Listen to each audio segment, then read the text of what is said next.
Eve Torres Gracie, obrigada por estar aqui. Um prazer estar aqui.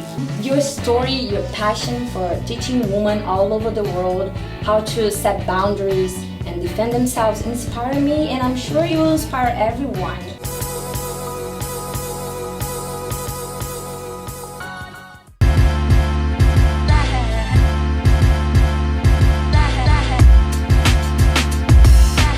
So Eve, let's talk about our reality as women.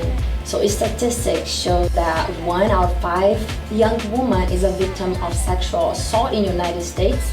In Brazil, over 2 million women are sexually assaulted. When did you realize there is a huge problem and you decided to share with all women the skills to defend themselves against violence? Great question. So it wasn't until I started my path with jiu-jitsu where I really truly believed that there was an option for women.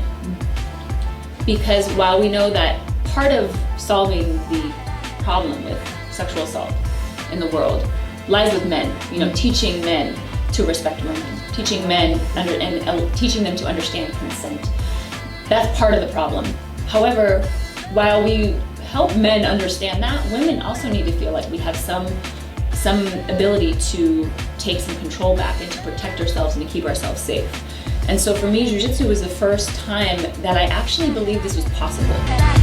As a carioca person from Rio de Janeiro, I used to consider myself an extremely self-aware person. Until the day I've learned some of the awareness principles. Could you explain to the audience what are those principles? Sure. So they're a huge part of what we teach in terms of self-defense is our goal is by teaching them that women can potentially avoid dangerous situations altogether. But a part of that means becoming aware of what that looks like, how to identify potential risky situations, and how to avoid them. So when we're talking about basically, let's say you're out by yourself, or maybe you're at a gas station, or you're somewhere where you feel a little bit more vulnerable. It's really important to just tap into your gut, because every woman has these instincts about fear and about safety. And it's incredible how so many women who have unfortunately experienced violence at the hands of somebody said that they felt something was wrong before it happened. And what's interesting is so many times women will have this feeling and then we'll disregard it because we second guess ourselves, or we think we're overreacting, or people tell us like, oh, you're just being uptight, or you're being paranoid, instead of really listening to that and saying, you know what, I don't know what it is about this, but I don't feel good. So I'm gonna listen to my gut and walk in a different direction today, or avoid this person that I see down the street. And so I would say the first principle is really tapping into our intuition. And it's like a superpower. And if you can really tap into it, it's amazing what it can do for you. And then on top of that, I think it's how we address potential threats.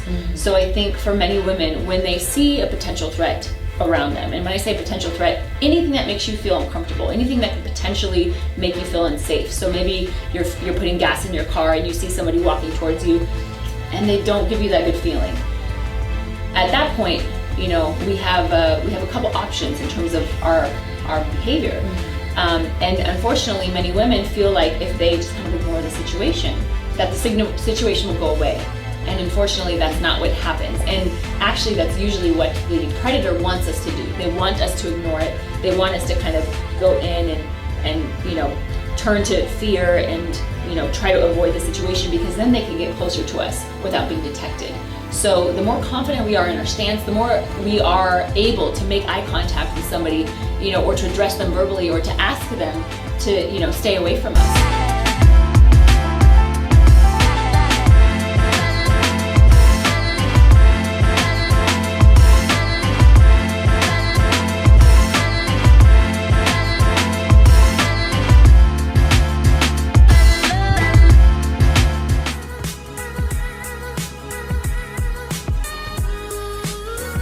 Inscreva-se no canal, deixe seu like e ative as notificações para você acompanhar todos os episódios do canal Elas aqui no ClickTube.